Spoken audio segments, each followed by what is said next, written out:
makes you so sick at heart that you can't take part. You can't even passively take part.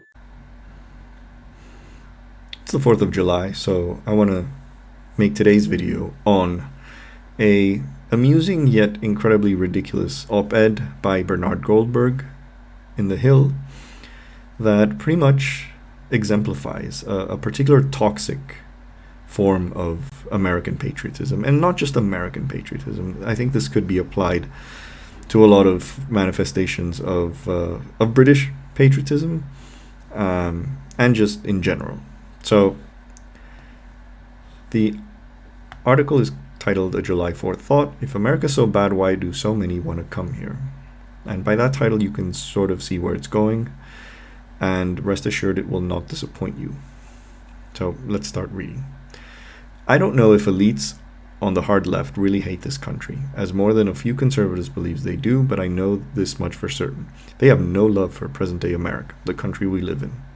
They don't appreciate or admire or respect today's America, a place they see as deeply flawed, as racist, sexist, homophobic, and hostile to anyone who isn't as decent as they themselves believe themselves to be. So that is true. Like, there is a huge amount of racism in the US these days. There's also a lot of sexism and homophobia, transphobia, lots of other phobias. And I think a lot of people simply find that to be unacceptable, and more unacceptable in the sense that there's no reason why it has to be this way.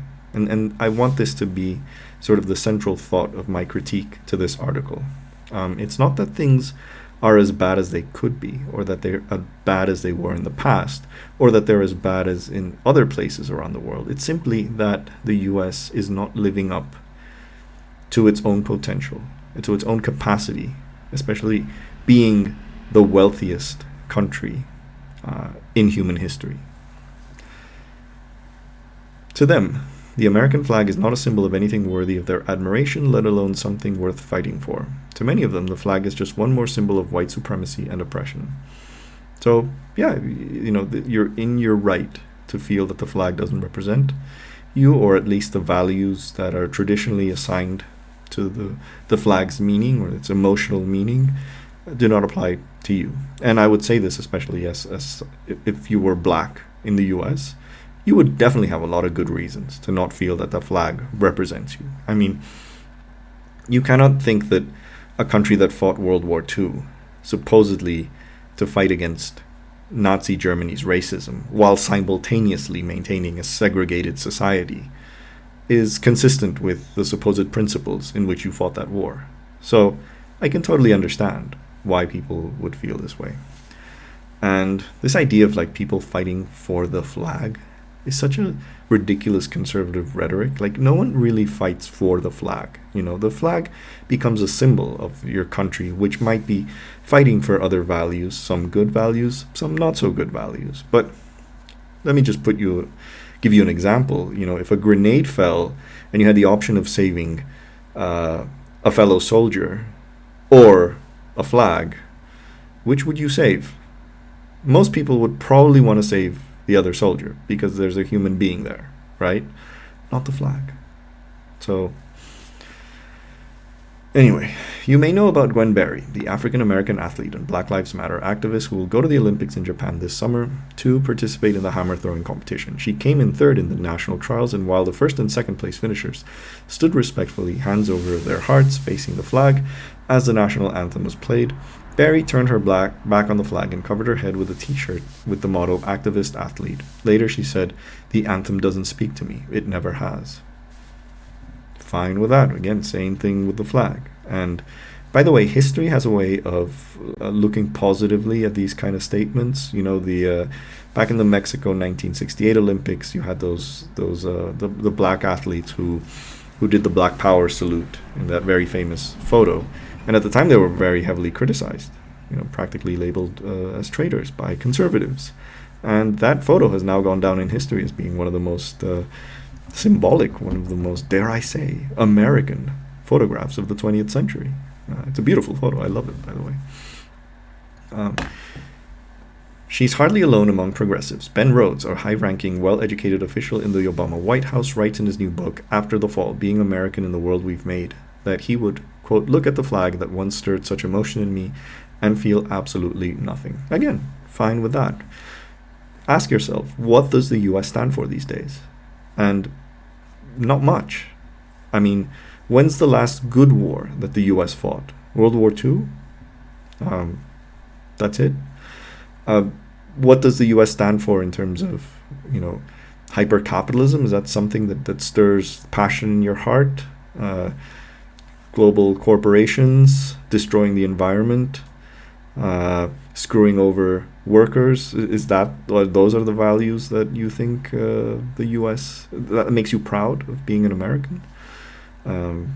I don't really see, like, when you compare what the US is doing these days versus what other countries are doing, other Western countries, or how they're treating their own people, or how they're treating people around the world, I don't think there's much to be proud of if you're an American, to be honest.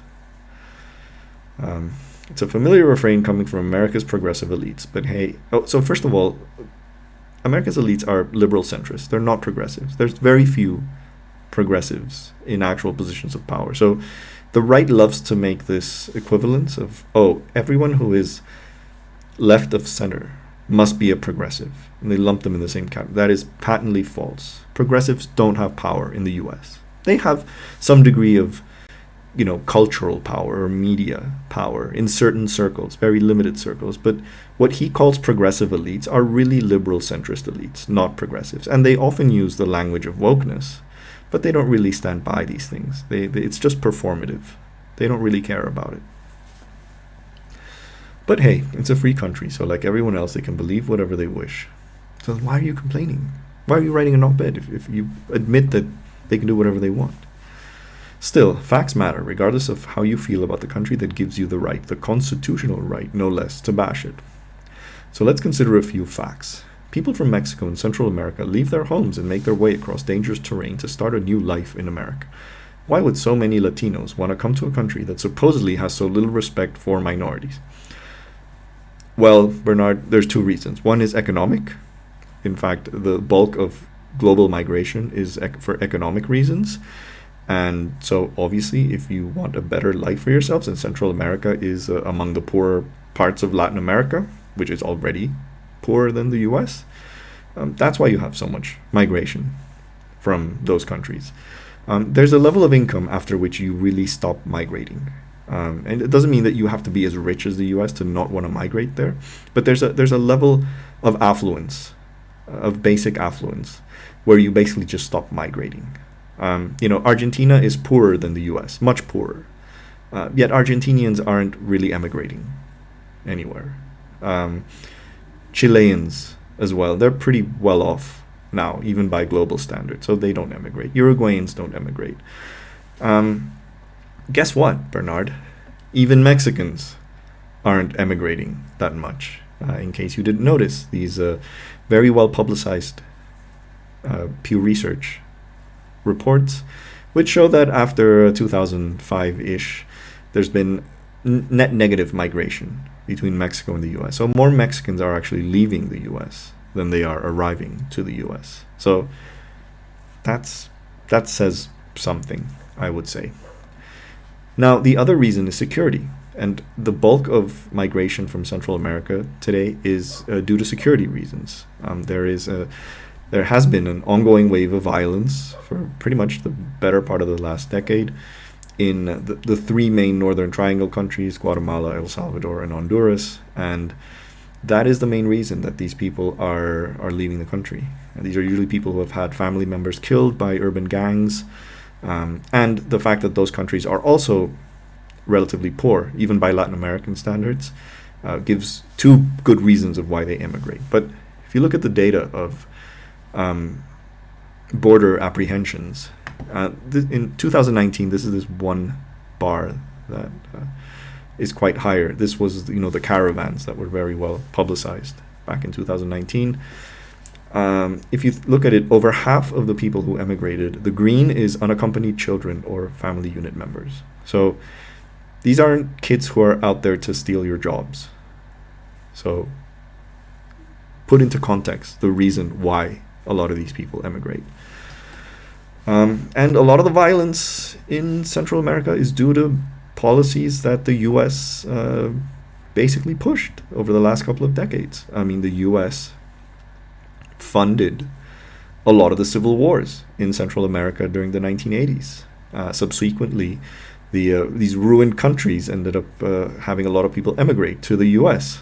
And a lot of these people also couldn't get decent jobs in the U.S., ended up becoming gang members, trained, in L.A., and then ended up being deported in the 90s when they started tightening up immigration. So these gang members, trained in the dark arts of urban L.A. gangs, ended up terrorizing their home countries. And that's why there's been a surge in urban gang violence, mostly since like the 2000s. So the U.S. is responsible for this in no small way. Yeah. Anyway, interesting fact, one of the countries, in fact, the poorest country in Central America, which is Nicaragua, you don't see many Nicaraguans migrating to the U.S. And that's partly to do because Nicaragua is actually quite safe. It's one of the safest countries in Latin America as a whole. It does not have the urban gang violence that the other countries have. And there's less reason to migrate. There's a lot of Nicaraguan migration to Costa Rica, because Costa Rica is economically much better off. But they don't make the journey they're not that desperate to make the journey to the US anymore. Continue. Kevin Hart, the comedian, is a funny guy, but he wasn't joking when he told the New York Times that you're witnessing white power and white privilege at an all-time high. Really, if that were true, then why would so many black people come to America from Africa and the Caribbean? Don't they know what Hart and white progressive elites keep telling us, that America suffers from systemic racism and white supremacy? Okay, so for starters, this is definitely a hyperbolic statement. I don't think it's factually correct to say that white power and white privilege is at an all-time high. That is factually incorrect, because you would have to consider like the slavery era. And obviously it's not as bad as it was back then, or at the time when like a huge percentage of the US population was a card-carrying member of the KKK. Clearly things are better than they were then. However, that doesn't mean that it's as good as it should be. And I say this as I partly grew up in the US.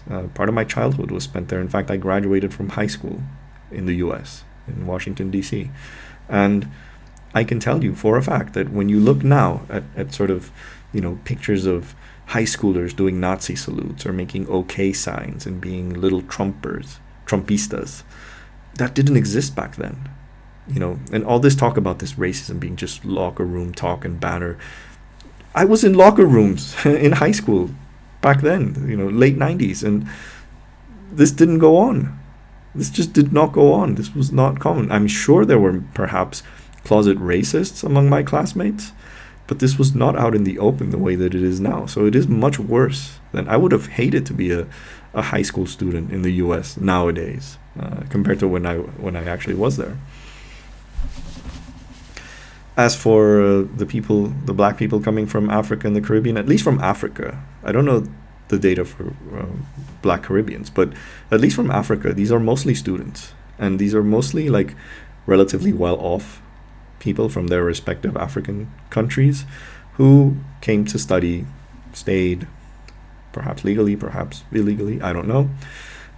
They probably have an experience of living in the US that is much different from African Americans, who are probably of much lower incomes, much less educated, live in worse neighborhoods that are more subject to police violence, etc. So it's not comparable to lump an African immigrant to the US with an African American. The African immigrant will have much better conditions and will probably be less subject to racism than an African American, just on the virtue of their income category and their education.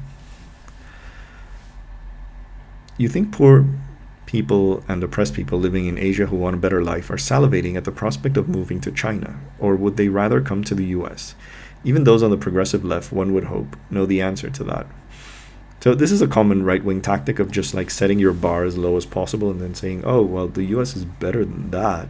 Why aren't they going to China, which has like a fifth of the GDP per capita than the US does and is an authoritarian state, which it is. Yeah, obviously that's why people don't move to China. I'm sure if China was more democratic and had higher incomes, then it would be a much more attractive place to emigrate to. Tellingly, Hong Kong and Macau do receive high levels of immigration. Obviously, they're slightly separate from the mainland, but still. Yeah, they love doing this. When they're discussing socialism, for example, they'll always just compare with Venezuela as well, despite the fact that the poorest countries in the world are capitalist. Anyway, yes, America does have a problem with immigration, but the problem is that so many people want to come in. In a country like ours, people are free to go anytime they want, but they don't. That ought to tell the America detractors something. Well, clearly, not all the Mexicans stay. In fact, more are leaving. And yeah, I mean, a lot of immigrants will stay because they find a life there. You know, they maybe find a partner or something, or they have, you know, longer term job prospects that they don't have at home. So it's not, you know, if your baseline is so much lower, then you do tolerate the fact that there are these imperfections in the country that you emigrate to. But that doesn't mean that those problems don't exist, and it doesn't mean that just because they're better, and again, using a very low baseline, that doesn't mean that you shouldn't address them, which is what these people don't want to do. The whole reason these articles like this are written is because these people don't want to address those problems. They want to keep them as they're happy with them because they're not affected by them. I might understand why progressives detested so much about America when Donald Trump was president. They detested everything about him, so despising the country that he led had a certain logic, perverse as it was. This is not true, actually. Like, the criticisms that a lot of progressives have with the country have existed long before Trump came to power, and they exist after he's gone. But now their team is in charge. A Democrat is in the White House, one who talks a lot about race and bigotry and the climate catastrophe that supposedly is coming. And yet, they still can't stand their own country. What would make them happy? What country do they think is more in tune with their woke sensibilities? Again, Joe Biden isn't really changing these things. He speaks with some woke rhetoric, but he's not really committed to any of this. He really isn't. This is just performative wokeness. And what people like this guy don't understand is that liberal centrists, not progressives, are the ones who mostly push this performative wokeness. Progressives want actual action. They don't want words. Whereas liberal centrists want words so that they can obscure the fact that they don't care about those actions. So he doesn't really understand that progressives aren't really fans of Biden. They don't really see that things haven't changed as much as they would have wanted to change. Yes, objectively speaking, Biden is better than Trump. But honestly, in certain aspects of policy, not by a huge margin. So, again, this is some guy who just lumps everyone who's left of center in the same category, and then because in his tribal mindset, who I think he probably feels that anyone right of center must defend whatever Republican is in power, he seems to not understand that not everyone who's left of center is entirely pro-Democrat or pro-Biden. I guess, you know, when you're that tribalist, you can't imagine a world where there are people who aren't that tribalist. If there wasn't even one bigot in America, if sexism and homophobia ceased to exist, if there wasn't an iota of pollution in the air and water, would that make them love their country? I would think, yeah. I mean, there's still other things, you know, there's like not bomb other countries around the world indiscriminately. But I think if all these conditions were true, a lot of people who express a degree of, I wouldn't say dislike, I don't think they hate their country. They might hate what their country stands for. I think they might change. Anyway, Maybe, but I doubt it. I think a lot of them believe that loving your country, even with its flaws, is what conservatives do. It's what people who live in flyover country do. It's what the hayseeds who eat at chain restaurants and fly the American flag on the 4th of July do. Loving America is uncool, and they'd rather walk barefoot over shards of broken glass than be perceived as uncool or as embracing traditional conservative values. Well, yeah, this is a traditional conservative values, to blindly support your country, to just fly the flag as an act of patriotism without wondering whether what you're promoting is actually good for the world or good for yourself. And the best example of this is the Iraq War.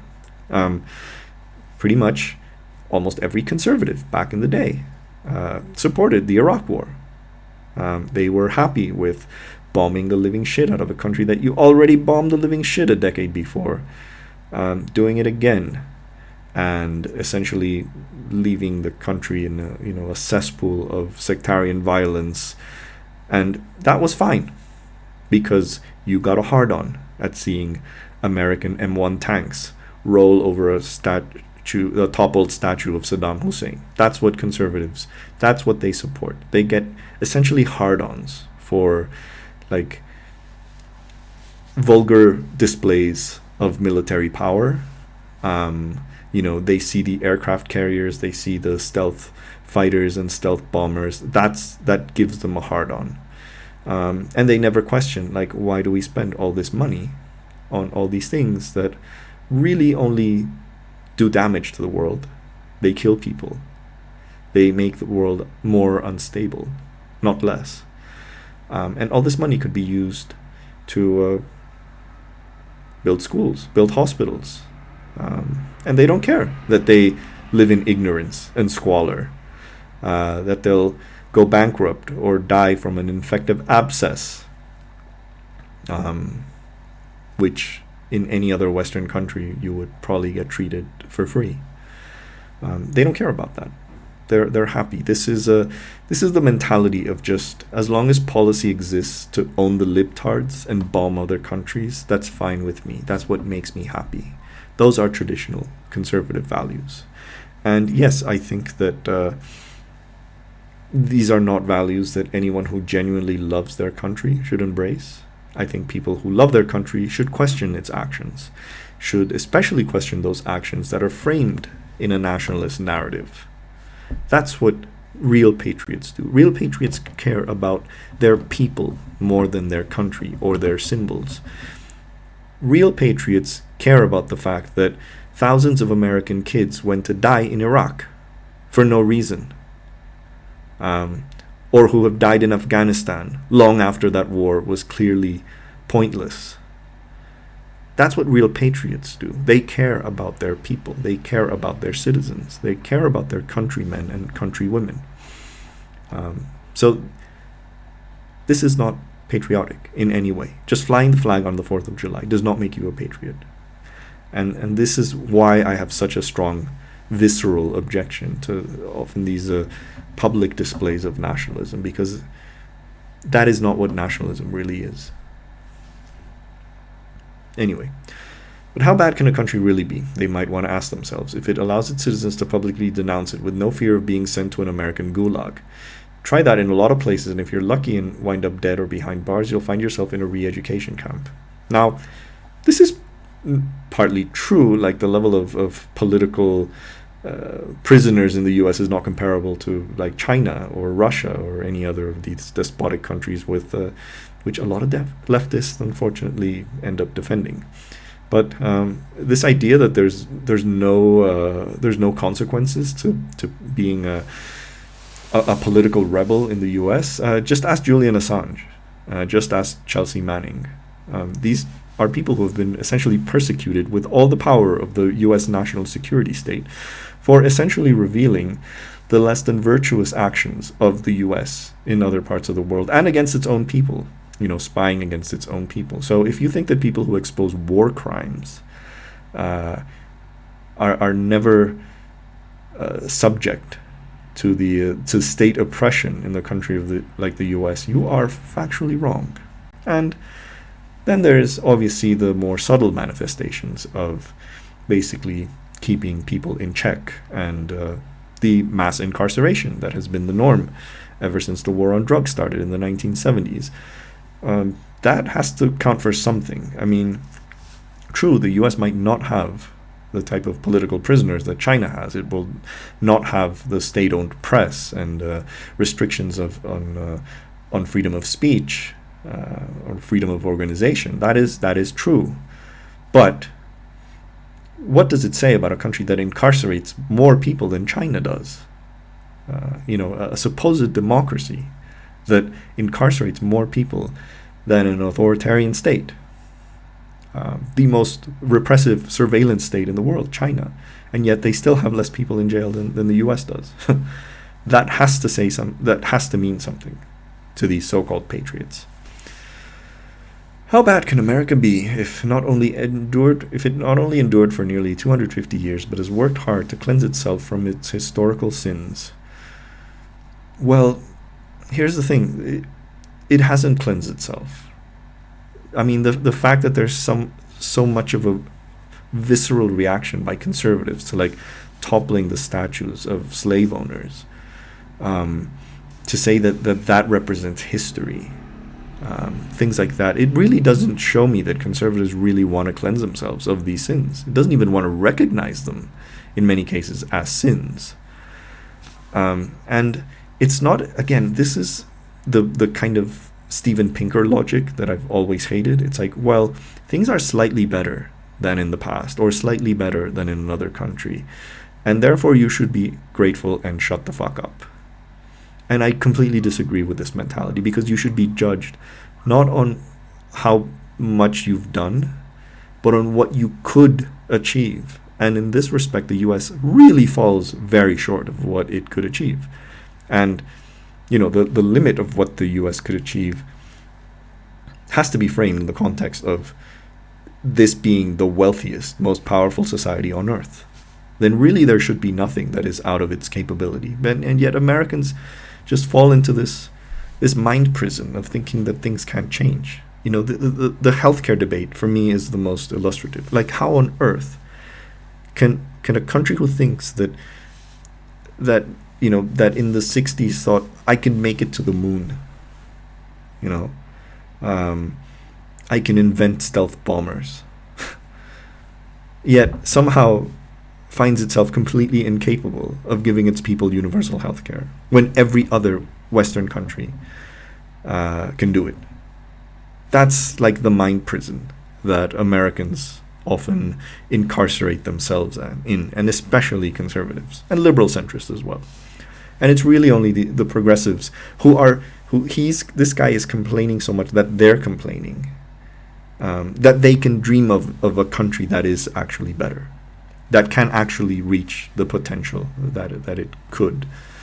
That's what's so sad about this article, and that's what's so sad about the way people like him think, because the US could do so much better, like so much better. And it has nothing to do, again, the framing of this article in the sense that, well, people migrate to the US, then it must be we're doing something right. Well, guess how many other countries have a ton of immigrants? The United Arab Emirates. Hardly an exemplary society. Kuwait. These are the tiny ones, but let's look at the bigger ones. Australia, 30% of its population is foreign-born. Switzerland, also almost 30%. Israel, 23%. Canada, 21%. Sweden, 20%. Austria, 20%. Friggin' Gabon has 19% of its population is foreign-born. Belgium, Ireland, Norway, Germany, Iceland, and then you get to the US. So all these countries have a bigger share of their population as foreign-born. And somehow the US, again, this guy thinks that there's something unique about the US, just because some people emigrate to it. And all these countries have so many things that the US doesn't. Like, the standard of life in Germany is infinitely better than the standard of life in the US. I'm sorry, I've lived in Europe.